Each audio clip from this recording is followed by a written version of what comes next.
America wasn't really prone to earthquakes like that, so it was mainly a flood.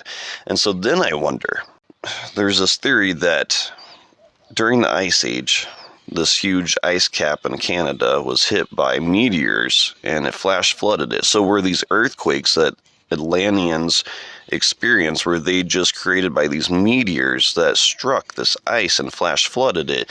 And then, after these earthquakes came this flood that flooded America. And apparently if America got so fucked up by this flood because it's mountainous, there's more rivers, lakes, shit like that. So the flood was a little bit more serious in America because of all this water that was already in America. It just overflowed and came down off the mountains and all this shit. So that's how you get Wyoming, Canada, Montana, all these gorges, all these huge canyons that people can't explain. It was just flash flooding. It was just this water that ran down for so long and so powerful that it carved out these places like the Grand Canyon. Grand Canyon is also one of these places that was carved out by this deluge back, almost 10,000 years ago that flooded America.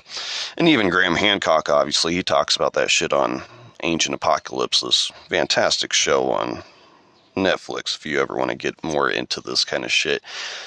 They talk about that too, that the flood basically ran everything down, that there was an ancient civilization in America, but the flood was so strong and lasted so long that it wore everything down. They did have tall buildings and stuff in America, but eventually, enough water fucking rushing everywhere. They said it was about 40 feet high, so this 40-foot high flood for years on end, it fucking wiped everything out. That's why you see outlines. You'll see outlines of this ancient civilization in America. Even north of Omaha, Nebraska, there's outlines of the city they cannot explain. Like, it has to be so fucking ancient they can't even date it. Same in Louisiana, fucking Ohio. There's these places where there's outlines of possible ancient civilizations that are so old that there's no remnant of them anymore. And that's just because of the flood. And maybe they aren't even that old. Maybe it's about 4,000 or 5,000 years old, like these people in this book are talking about. But because of the way it flooded, it makes it look like, it's way more ancient than what it was. So anyways, the way that Plato got this information about Atlantis, if you guys don't know, is his grandfather Solon. Now Solon, he went down to Egypt where a priestess, Egyptian priestess, told him this whole story of Atlantis and stuff and showed him this room of Atlantis, like this map of Atlantis. This priestess or priest, whoever he was or she was a member of the Neptune family, supposedly descendants of Neptune, who was a king, I'm guessing, in Triangle, which was Mexico in Atlantis times. These Mexicans in Atlantis times made it all the way over to Egypt. They made it through Hercules Gates, or the Pillars of Hercules, Spain and kind of the Morocco area where you go into the Mediterranean Sea and stuff. They made it there. And so they kind of went into Egypt and started their own thing in Egypt. So, that's how you get these Mexican pyramids looking like these Egyptian pyramids, because they kind of come from the same place. But these Atlanteans and the Koyas, they went westwards at one point to China area, or Lemuria at the time they would be called.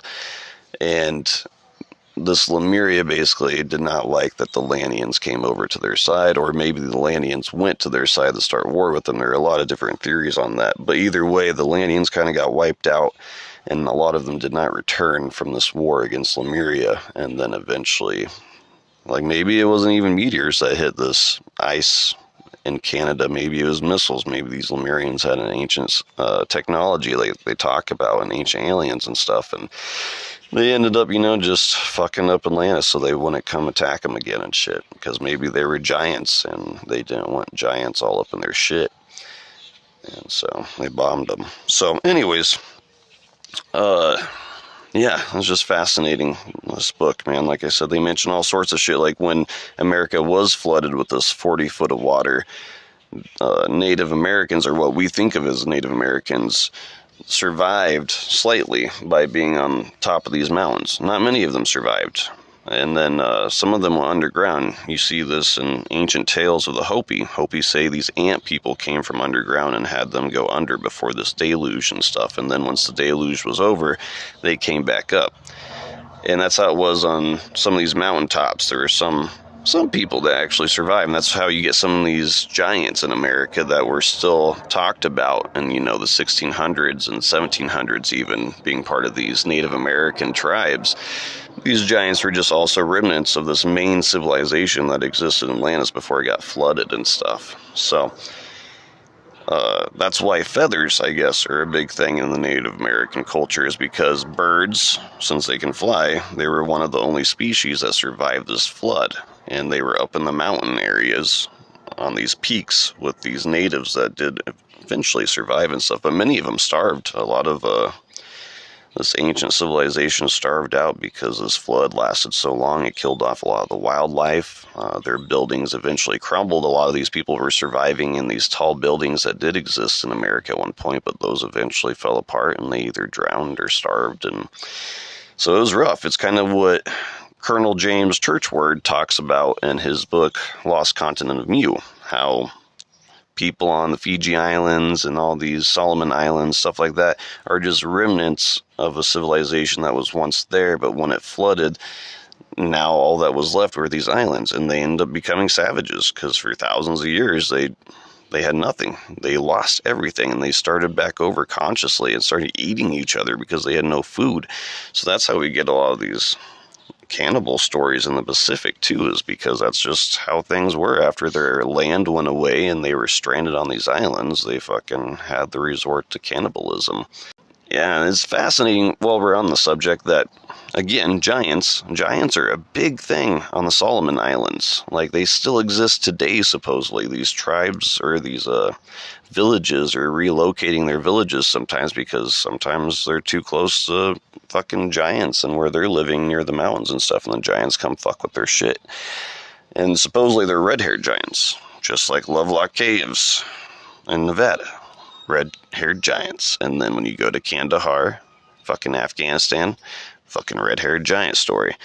So, I mean, these red-haired giants supposedly come from almost the Russia region, and they spread out from there after, again, the flood and stuff. So I don't know if there's multiple things of giants, or maybe Atlantis connected into Russia, since there's still the land bridge there at one point.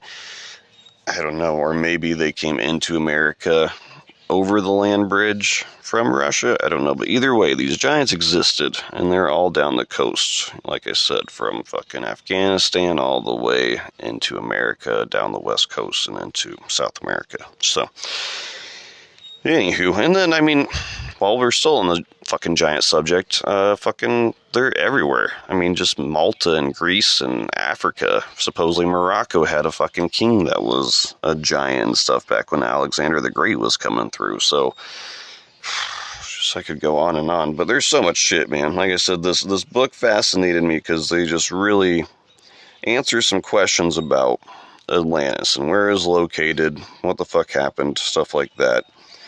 There's some other interesting stuff in that book, though. They talk about there was this phenomenon that happened off the coast of the island where this pillar of light came out of the ocean, and then on top of it was a cross. Because these people on this island, they were religious. They actually knew about Christianity. They knew all the languages. They know Hebrew and Spanish and all this shit.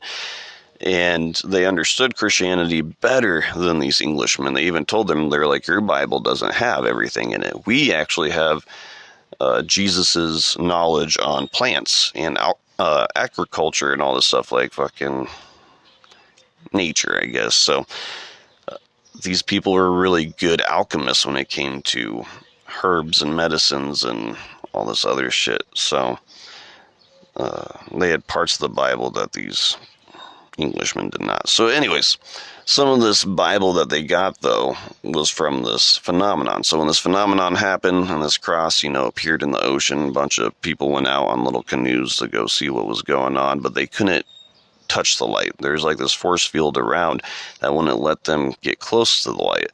But one of these dudes, a dude who was part of kind of the religious sect of that island, he did a prayer or whatever, and then his canoe started going into the light. But then the light opened up into the stars. It was daylight, but when this light opened up, they said the firmament itself opened up, and you could see the stars beyond. Fucking trippy. And this dude disappeared within it, but then the light disappeared completely and that firmament shut and the guy was back, in the water.